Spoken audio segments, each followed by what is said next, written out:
ते महाराष्ट्राच्या आणि देशाच्या हिताचेच असतात आणि या वास्तूतून यश मिळत असता आमचा अनुभव आहे. आपण सगळे इथे आल्याबद्दल मी आभारी आहे. पण आता आपण सगळे जमलेले आहात त्या विषयावर प्रास्ताविक करण्याची जबाबदारी मी माननीय जयंतराव पाटील यांच्याकडे सोपवतो. व्यासपीठावरील महाविकास आघाडीचे आणि इंडिया आघाडीचे सर्व मान्यवर नेते आणि पत्रकार मित्र, आपल्या सर्वांना पाडव्याच्या शुभेच्छा. गेले अनेक महिने अनेक बैठकांमध्ये महाराष्ट्रातली महाविकास आघाडी आमच्या सर्व मित्र पक्षांच्या बरोबर चर्चा करत होती. देशात इंडिया आघाडीच्या काही बैठका झाल्या, त्यातूनही महाराष्ट्रातला हा अलायन्स व्हावा याबद्दल 2-3 वेळा चर्चा इंडिया आघाडीत दिल्लीच्या स्तरावर झाली. आमच्या बैठका होत असताना आपण सर्वांना बऱ्याच मोठ्या अशा बैठकांना उपस्थित थांबावं लागलं. बराच काळ तुम्ही देखील आमच्या या आघाडीच्या बैठकांना जणू काही उपस्थित होता. असंच जवळपास 3-3, 4-4, 5-5 तास आपण आमच्या बैठकीच्या बाहेर तिष्ठत राहिलात. आपणही मोठं कार्य केलं. आज मला सांगायला आनंद होतोय की गुढीपाडव्याच्या शुभ मुहूर्तावर महाराष्ट्रातल्या जनतेच्या मनातली ही इंडिया आघाडी आणि महाविकास आघाडी ही आज विजयाची मुहूर्तमेढ करते. आणि आम्ही सगळ्यांनी एकत्रित येऊन गेले काही दिवस ज्या चर्चा केल्या त्याला पूर्ण विराम देऊन पूर्ण ताकदीनं सर्व घटक पक्ष एकत्रित येऊन आजपासून या निवडणुकीच्या प्रचाराच्या शुभारंभापासून सगळ्याच गोष्टी आजपासून होत आहेत.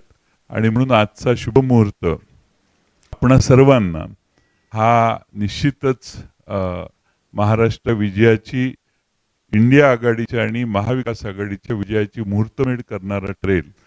आणि ती विजयाची गुढी आजपासून उभा करून महाराष्ट्रातले अन्याय, महाराष्ट्रातली महागाई, महाराष्ट्रातल्या महिलांच्यावरचा अन्याय, महाराष्ट्रातली बेकारी, तरुणाच्या माथी जी गेली 10 वर्ष आम्ही बघतोय, या सगळ्यातनं महाराष्ट्रातल्या जनतेला बाहेर काढण्यासाठी महाविकास आघाडी कटिबद्ध आहे.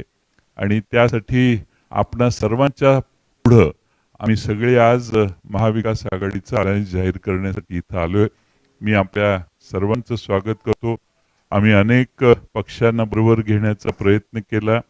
काही ठिकाणी यश आलं, काही ठिकाणी नाही यश आलं. पण या सगळ्या गोष्टी मागं टाकून आता आम्ही जे एकत्रित आलो त्यामध्ये आमच्या शिवसेना पक्ष आहे, राष्ट्रवादी काँग्रेस, शरदचंद्र पवार पक्ष आहे, काँग्रेस पक्ष आहे, शेतकरी कामगार पक्ष आहे, समाजवादी पक्ष आहे, समाजवादी पार्टी आहे, आम आदमी पक्ष आहे, मार्क्सवादी कम्युनिस्ट पक्ष आहे, समाजवादी गणराज्य पार्टी आहे, भारतीय कम्युनिस्ट पार्टी आहे. या व्यतिरिक्त अनेक संघटना आहेत की ज्या रिपब्लिकन विचाराच्या आहेत, आंबेडकरी विचाराच्या आहेत. अशा अनेक संघटना आमच्या या महाविकास आघाडीच्या जोडलेल्या आहेत.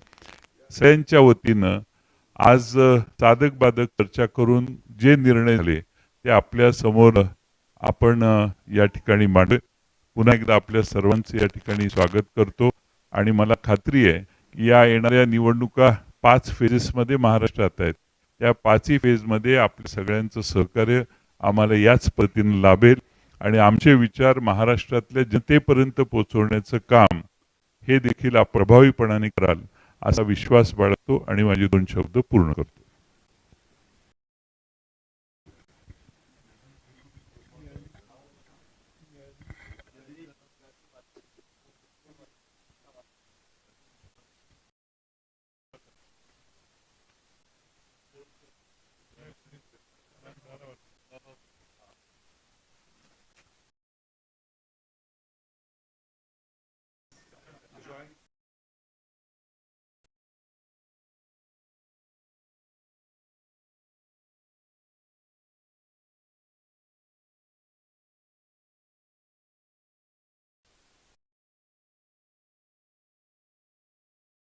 जागा वाटप कसं झालंय किंवा आपण किती जागा कुठे लढत आहे.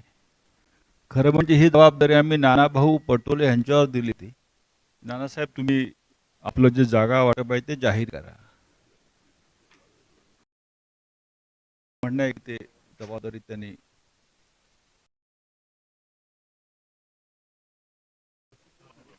आम्ही करतो ना, नंतर प्रश्नोत्तर होऊ ना.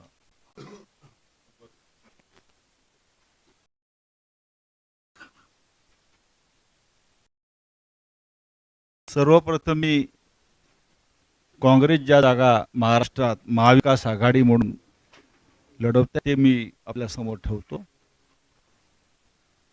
नंदुरबार या काँग्रेसच्या जागा मी नंदुरबार, धुळे, अकोला, अमरावती, नागपूर, भंडारा गोंदिया, गडचिरोली चिमूर, चंद्रपूर, नांदेड, जालना, मुंबई नॉर्थ सेंट्रल, उत्तर मध्य, जिथे अनेक वर्षपर्यंत निवडणुका लढत आहेत तो म्हणजे तुमच्या माहितीसाठी सुनील दत्त होते. पुणे, लातूर, सोलापूर, कोल्हापूर, रामटेक आणि नॉर्थ मुंबई, उत्तर मुंबई या 17 जागांवर काँग्रेस लढेल. आता राष्ट्रवादी काँग्रेसची यादी साधारण अशी आहे.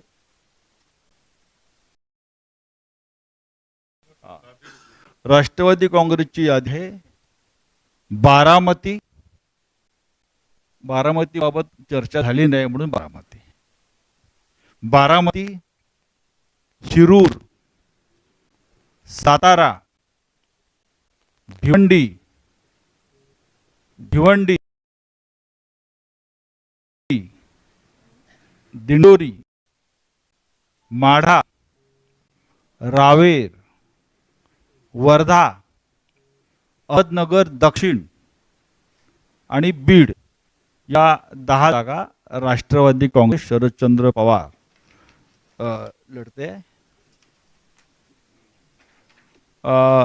शिवसेना, शिवसेनेच्या जागा अशा आहेत साधारण. जळगाव, परभणी, नाशिक, पालघर, कल्याण, ठाणे, रायगड, मावळ, धाराशिव, रत्नागिरी, बुलढाणा, हातकणंगले, संभाजीनगर, शिर्डी, सांगली, हिंगोली, यवतमाळ, वाशिम, मराठी कुठे गेला, मुंबई नॉर्थ,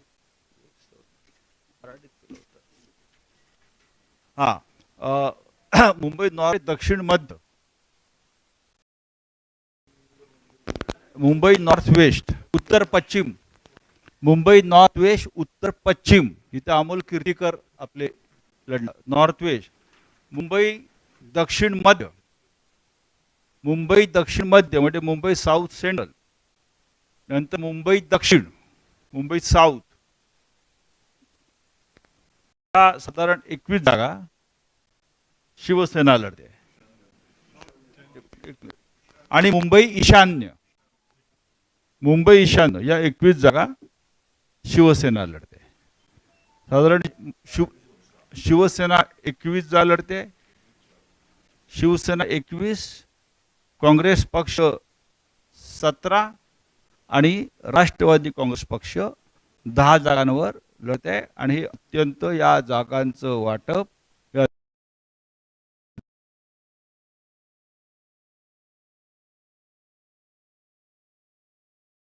प्रचार एकत्र राबवायची या संदर्भात आत्ताच काही वेळापूर्वी आम्ही एकत्र चर्चा केली. धन्यवाद.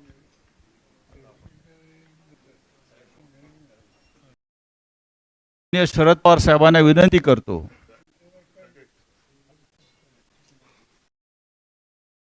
जर आपल्याला काही संवाद साधायचा असेल प्रमुख नेत्यांशी तर आपण सुरू करा.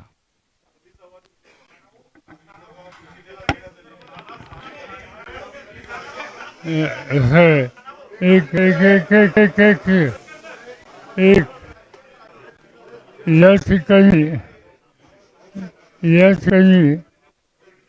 तिन्ही पक्षांच्या वतीनं कोणते मतदारसंघ त्यांच्याकडे सुपूर्द केले आणि निवडले जाणार आहेत याचं वाचन तुमच्या पुढे केलं. 48 जागा आहेत, यापैकी एकही जागेवर आता मतभेद किंवा मतभिन्नता नाही. तोच एक वाटत आहे.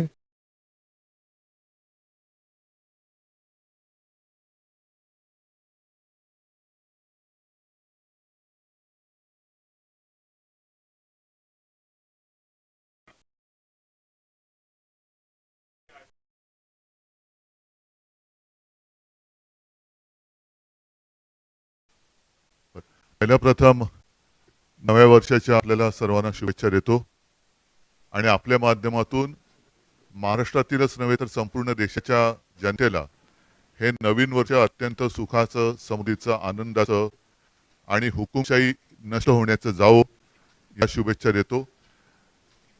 साहजिकच आहे, युती किंवा आघाडी म्हटल्यानंतर जागाबद्दल शक्य असेल तिथे आम्ही चर्चा करत असतो आणि तो प्रत्येकाचा अधिकार असतो.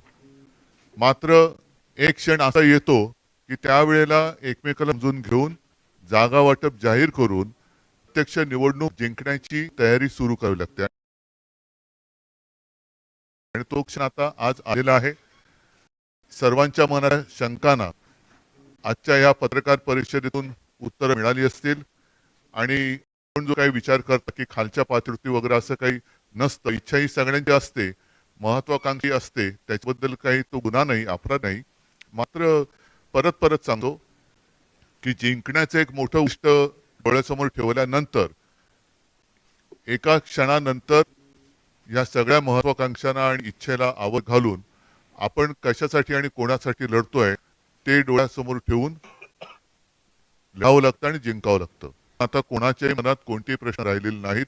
सगळेजण जोमाने कामाला लागलेले आहेत आणि आपल्यासमोर येण्याच्या आधी आणि नंतर सुद्धा आम्ही आता महाविकास आघाडीचा एकत्रित कार्यक्रम कसा असेल त्याबाबत चर्चा करून त्याच्याही तारखा जाहीर केल्या जातील.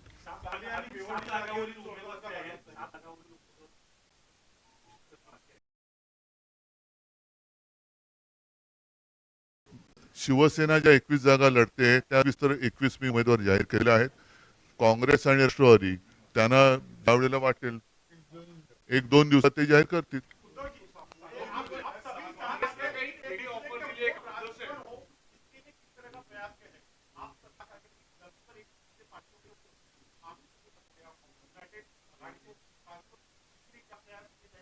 प्रयास तो लगातार जारी है और मैं मानता हूं कि अभी ज्यादा प्रयास करने की आवश्यकता नहीं है. पूरी जनता ने तय किया है कि मैंने नारा दिया था कि इसको तड़ीपार करना है तो क्या करके दिखाएगी.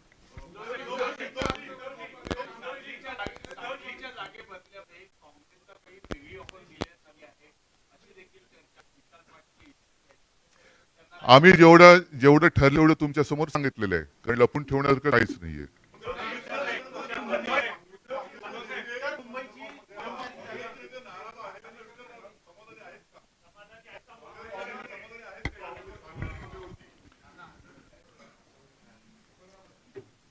काँग्रेस हा राष्ट्रीय पक्ष आहे. स्वातंत्र्याच्या लढ्यामध्ये काँग्रेसच मोठं योगदान आहे. हे कोणाला आता म्हणजे इतिहासामध्ये मला जायचं नाही आहे. आमचे नेते राहुलजी आणि आमचे नेत्या सोनियाजींना या तानाशा सरकारने केंद्रातल्या काय ट्रीटमेंट दिलं हे सगळे काँग्रेसचे कार्यकर्ते आणि देशाची जनता या सगळ्या ट्रीटमेंटला समजून आहे, या अपमानाला समजून आहे. सोनियाजींची तब्येत चांगली नसताना सुद्धा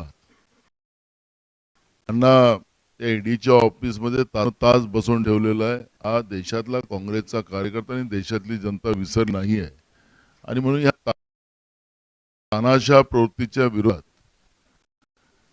जी काही काँग्रेसने सुरू केलेली आहे त्याच्यामध्ये जे आमचं इंडिया आघाडी आहे, आमचं राज्यामध्ये महाविकास आघाडी आहे, जागावाटपाचा हा तिढा जो आहे आज आम्ही आज संपुष्टात आणलेला आहे.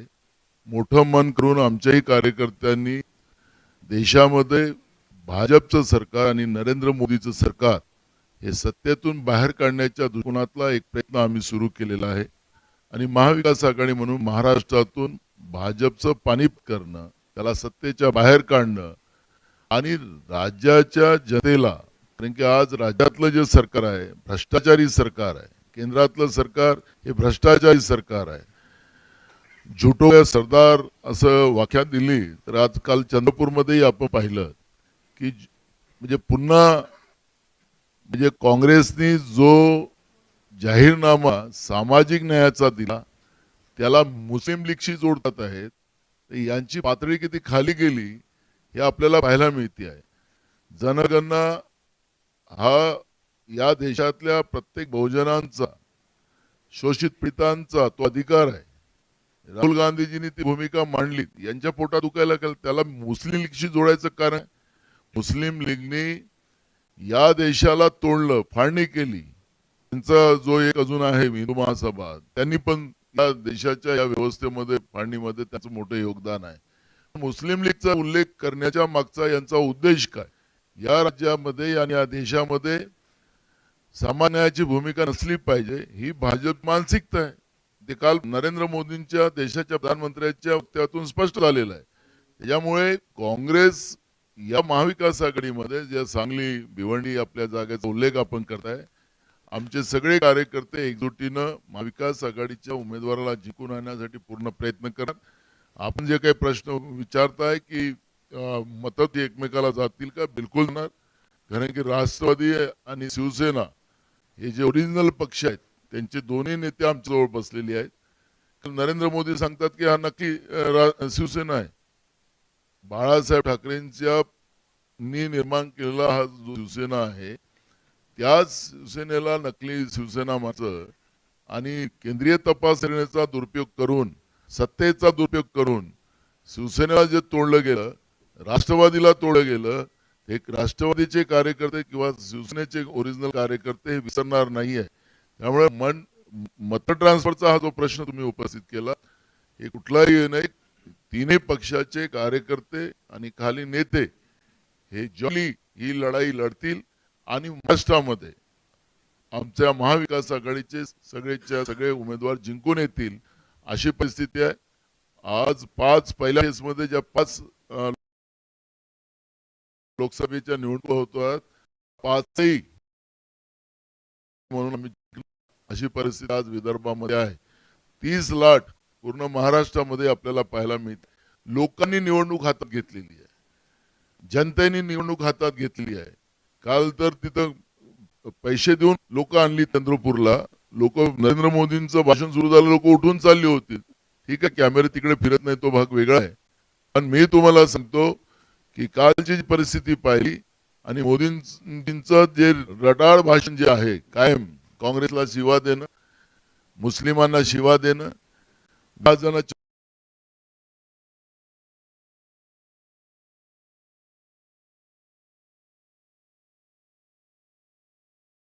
त्यांचा विषय नाही. आज देशाच्या प्रधानमंत्र्यांकडून जे काही अपेक्षा होत्या त्या सगळ्या भंग झालेल्या आहेत आणि यांचे उमेदवार नरेंद्र मोदींसाठी मत मागतात. कशासाठी? नरेंद्र यांचे सगळे संपलं याचं काम, ते नरेंद्र मोदीला मत करा असं भाषण राज्याचे नेते आणि त्यांचे उमेदवार करतात आहेत. जसं अल्लाह के नाम से दे दे बाबा असं वाला जे आहे ना मंत्र, तसंच परिस्थिती चाललेली आहे. नरेंद्र मोदींसाठी कशाला त्यांना मत कशाला लोक करतील महाराष्ट्रात? शेतकरी सुखी नाही, बेरोजगार सुखी नाही, गरीब नाही, कोणी सुखी नाही. कशाला नरेंद्र मोदीला लोक मत मारतील? त्यामुळे जी परिस्थिती भाजपची झालेली आहे आणि खरं तर आम्हाला आमचं संविधान आणि लोकशाही आमच्यासाठी महत्वाची आहे. त्यासाठी मी ही लढाई आहे. आणि महाराष्ट्रामध्ये आज जी परिस्थिती आहे लोकांनी ते मानस केलेलं आहे. मतविभाजनाचे राजकारण जे बीजेपी करते आहे त्यालाही यावेळेस पूर्णविराम लागणार आहे. हे तुम्हाला निकालाच्या निर्णयामध्ये पाहायला मिळणार.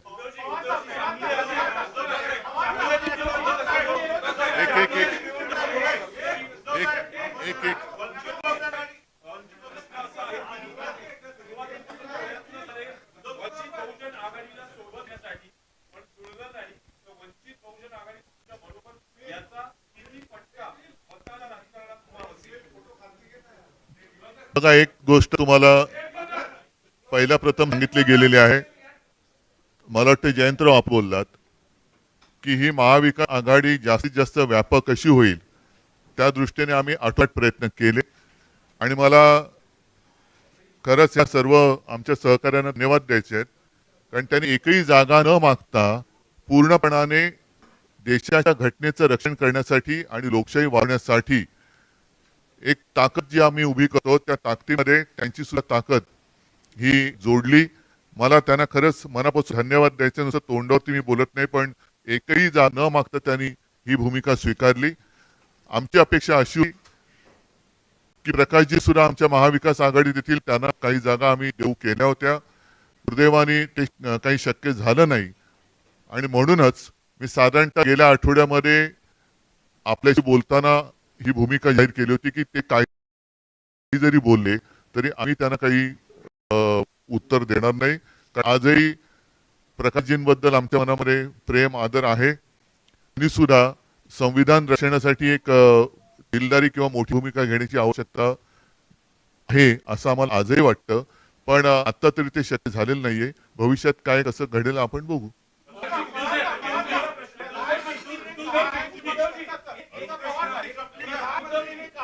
बरं, एक एक एक एक मिनिट, एक झालं का मग? पंतप्रधानांनी म्हटलं आहे की काँग्रेस सोबत उद्धव ठाकरेंची नकली शिवसेना आहे, असली शिवसेना एकनाथ शिंदेची आमच्या सोबत आहे. व काल काल 3 गोष्टीचं एकत्रित एक योग होत विचित्र. एक सूर्यग्रहण होतं, अमावस्या होती आणि यांची सह होती.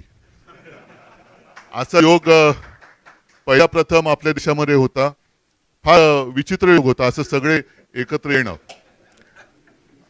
याच्या पुढे मी आपल्या सर्व प्रसार माध्यमांना एक मुद्दामून सांगणार आहे की काल भाषण झालं ते देशाच्या पंतप्रधानांचं नव्हतं, ज्याला शिवसेना प्रमुख कमळाबाई म्हणायचे.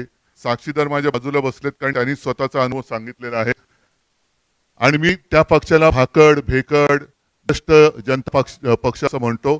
त्या भाकड किंवा भ्रष्ट जनता पक्षाचे एक नेते नरेंद्र मोदी, कारण निवडणूक प्रचार जर पंतप्रधान एका पक्षात करायला लागले तर घटनेवरती हात ठेवून जी आम्ही शपथ घेतो त्या शपथेचा तो भंग होईल. आणि म्हणूनच मला वाटतं की कालचं त्यांचं जे भाषण हे भाकड जनता पक्षाच्या एका नेत्याचं होतं, कारण ते अध्यक्ष सुद्धा त्या पक्षाचे नाही आहेत. आम्ही यापुढे जे त्यांना उत्तर देऊ, कृपा करून माननीय पंतप्रधानांना उत्तर दिले असं कोणी समजू नये. देशाच्या पंतप्रधानांचा अपमान आमच्याकडनं कदापि होणं शक्य नाही. आमचे राजकीय जे विरोधक आहेत त्याच्यामध्ये हा भेकड जनता पक्ष आहे. भेकड मी एवढ्यासाठी म्हटलं की शासकीय यंत्रणेचा दुरुपयोग करून हे देशभक्त पक्षांना सतवत आहेत, त्यांच्यावर खाडी टाकतायत, अटका करतायत, धक्क्या देत आहेत. यांच्या ताकद नाही म्हणून मी यांना भेकड म्हटलं. भाकड एवढ्यासाठी म्हटलं यांच्याकडे कोणी नेता निर्माण झालेला नाहीये. आदर्श अशोकरावांचा वेगळा, पण त्या व्यतिरिक्त विचारांचा आदर्श हे देऊ शकले नाहीयेत.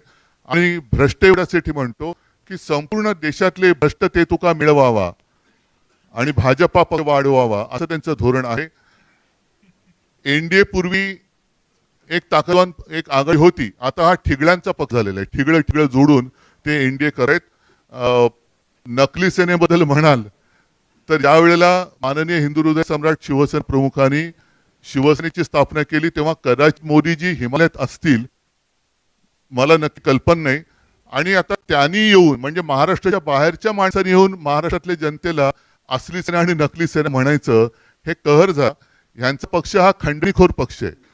आता जे निवडणूक रोख्यांचा जो विषय सगळीकडे आलेला आहे, चंदा दो आणि धंदा लो, आणि काही ठिकाणी धाडी टाकून निवडणूक रोखे हे कसे जोर जबरदस्तीने, म्हणजे पूर्वी मुंबईमध्ये एक असं वातावरण होतं की मारुती 1000 ही गाडी नव्याने आली होती.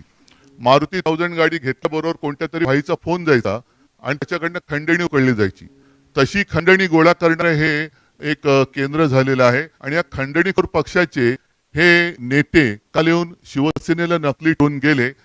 त्यांना मला सांगायचे की कृपा करून तुमचा सगळा जो काही इतिहासाचा अभ्यास आहे तो तपासून बघा.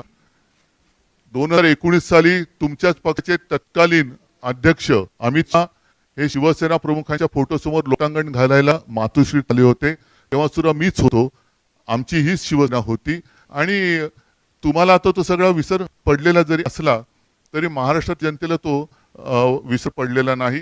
मला असं वाटतं की खंडणीखोर पक्षाच्या एका नेत्यांनी शिवसेनेला हिणवणं बरोबर नाहीये, कारण यांना शिवसेना गुजरातला पळवायची होती, ती मी पडू दिली नाही, म्हणून त्यांच्यासोबत जो चायनीज माल बस आहे त्याच्यातच त्यांचं ते एक सुख मानतायत, तर त्यांचं सुख त्यांना लख लाभो.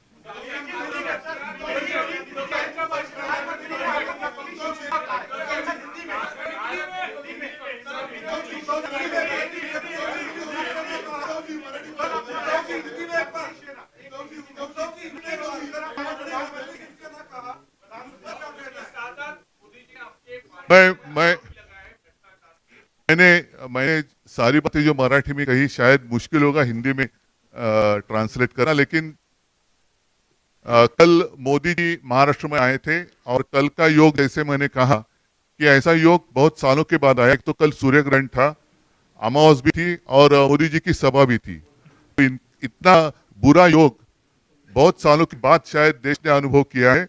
और कल जो उन्होंने भाषण किया वो प्रधानमंत्री का नहीं था, भ्रष्ट जनता पार्टी के एक नेता नरेंद्र मोदी जी का था.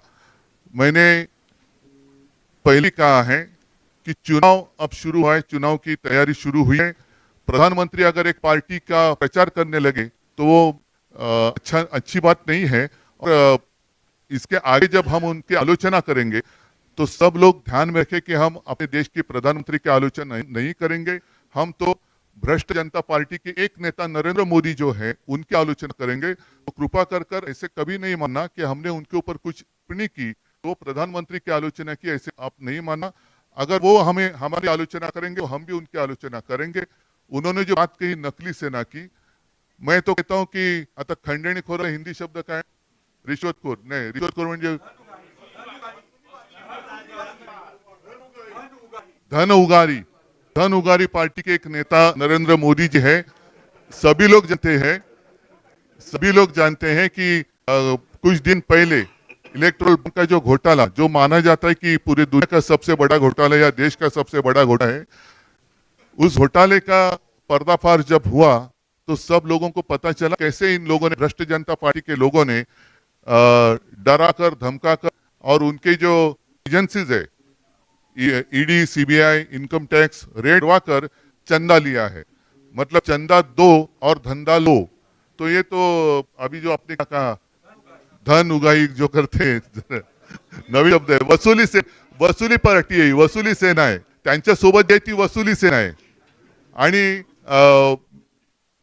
शिवसेना प्रमुख तो कहते थे कि ये कमलाबाई है, और मैंने तो इनका नामकरण किया है क्योंकि बहुत सारे नाम बदली किए उन लोगों ने, तो मैंने भी उनका नाम बदली किया है. मैं उनको भ्रष्ट जनता पार्टी कहता हूँ. भाकड़, भेकड़, पता नहीं कितने मराठी के शब्द हिंदी में जैसे कैसे आते हैं, लेकिन जिस तरीके से उनका चल रहा है तो उन्होंने आजू बाजू देखना चाहिए था कि कितने लोग, भ्रष्ट लोग उनके आजू बाजू में बैठे हैं.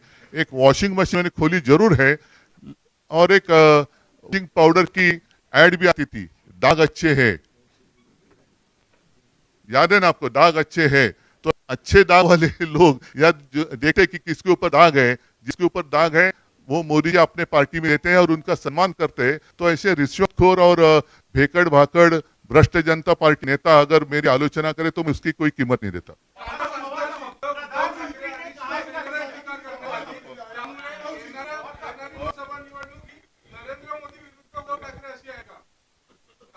अरे पण त्यांना पहिलं पण विचारलं.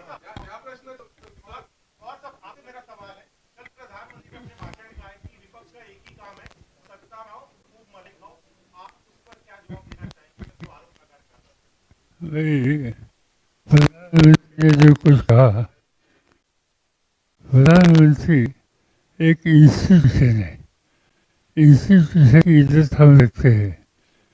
मगर मैं 1958 से आज तक देख रहा हूँ, कई प्रधानमंत्री मैंने दिखे दूर से नज़दीक से.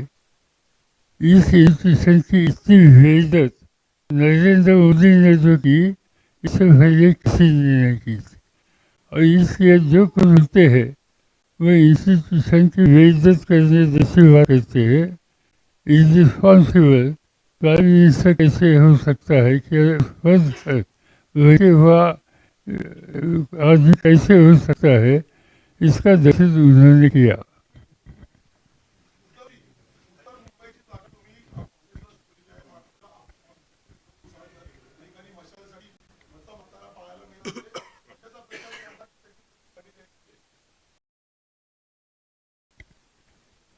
हे खरं आहे की विनोद घोसाळकर यांनी प्रचार सुरू केला होता, पण विनोद घोसाळकर हे आमचे कट्टर शिवसैनिक आहेत. साहजिकच आहे, मध्ये जी जागा वाटपाची चर्चा सुरू होती त्यामध्ये उत्तर मुंबई काँग्रेसने लढावी का शिवसेनेने लढावी याच्याबद्दल आमच्या चर्चा सुरू होती. दिवसामागून दिवस पुढे चालले होते, म्हणून एक तयारी असायला पाहिजे म्हणून मी तयारी नक्की सुरू केली होती. मात्र आज ही जागा आम्ही काँग्रेसला सोडल्यानंतर माझा तमाम जो तिथला शिवसैनिक आहे विनोद घोसाळकर सह हे महाविकास आघाडीचा उमेदवार निवडून आणण्यासाठी नक्की प्रयत्न करेन.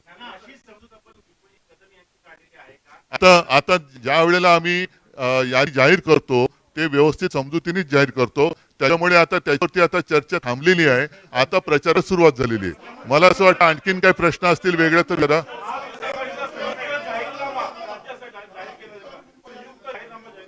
हो, नक्की जाहीर केला जाईल. संपूर्ण देशासाठी काँग्रेसने एक उत्तम जाहीरनामा जाहीर केलेला आहे. इंडिया आघाडीचं सरकार आल्यानंतर हा जाहीरनामा सत्यामध्ये त्याचं रूपांतर होईल. मात्र राज्यासाठी जर काही आमचे वेगळे जे विषय असतील किंवा आहेत त्याचा आम्ही उल्लेख आमच्या महाविकास आघाडीच्या जाहीरनाम्यात करू. आणि अशी आवश्यकता नाही की मोठा जाडजूड आणखीन वेगळा काही वचननामा ज्याला आम्ही म्हणतो ते देण्याची आवश्यकता आहे, पण इंडिया बरोबर म्हणजे देशाच्या वचननाम्याबरोबर आपल्या महाराष्ट्राची सुद्धा जी काही महत्वाचे प्रश्न त्याच्यात आम्ही नक्की जोडू. एक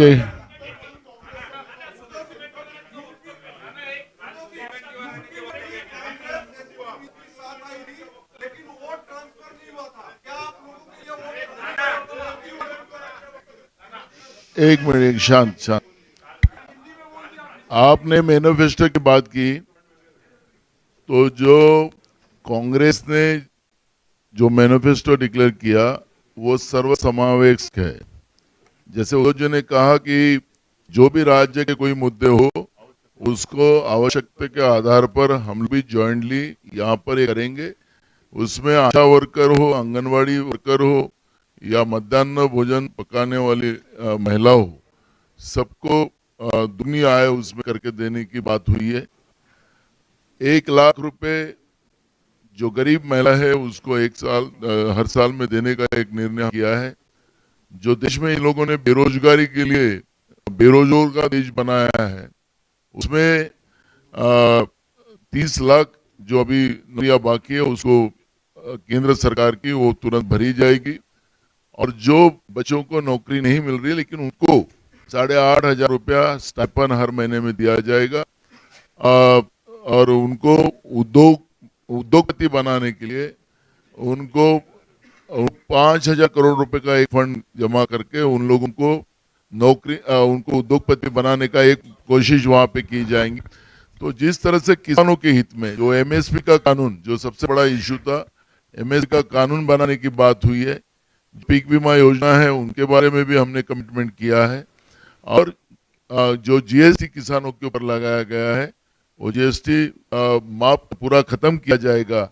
तो जो 5 मुद्दे लेके काम मजदूरों के लिए, युवाओं के लिए, महिलाओं के लिए, किसानों के लिए, सामाजिक न्याय के लिए जिस तरह से हमारा जो मैनिफेस्टो आया है उसमें जो भी जैसे अभी पुरानी पेंशन का इशू है वो पुरानी पेंशन का भी इशू हमारे राज्य के हम जो ये निकालेंगे अपना जाहिरनामा उसमें हमारा पुराने पेंशन भी इशू आएगा और सबको न्याय देने का. और लोग बीजेपी वाले हमको पूछते हैं कि पैसे कहाँ से लाएंगे. इसमें हमें 2 लाख करोड़ रुपया साल का लेंगे. इन लोगों ने तो 16.5 लाख करोड़ का कर्जा मुट्ठी भर उद्योगपति का माफ किया है. तो हमारी सोच जो है इंडिया आघाड़ी की कि देश की जनता का पैसा, आम लोगों का पैसा लोगों तक पहुंचे और वो मुख्य धारा में आए, ये हमारा मैनिफेस्टो है. उनका जो मैनिफेस्टो रहता है कि मुट्ठी भर लोगों के लिए देश चले, वो अब सबको समझ में आ गया है. और इसलिए जो बार बार हमारे मैनिफेस्टो पे उनकी जो जिस तरह से जो क्लिप उनको हुई है उसकी उनके भाषण के माध्यम से अपने को समझ में आता है हम लोगों की बात रहे और वो मुट्ठी भर लोगों की बात कर रहे, ये फर्क हमारा उनका है।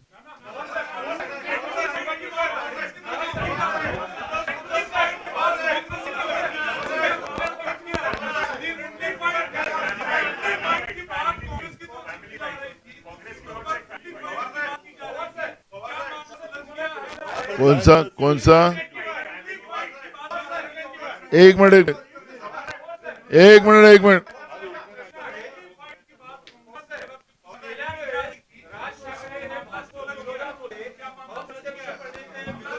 मैं समझा।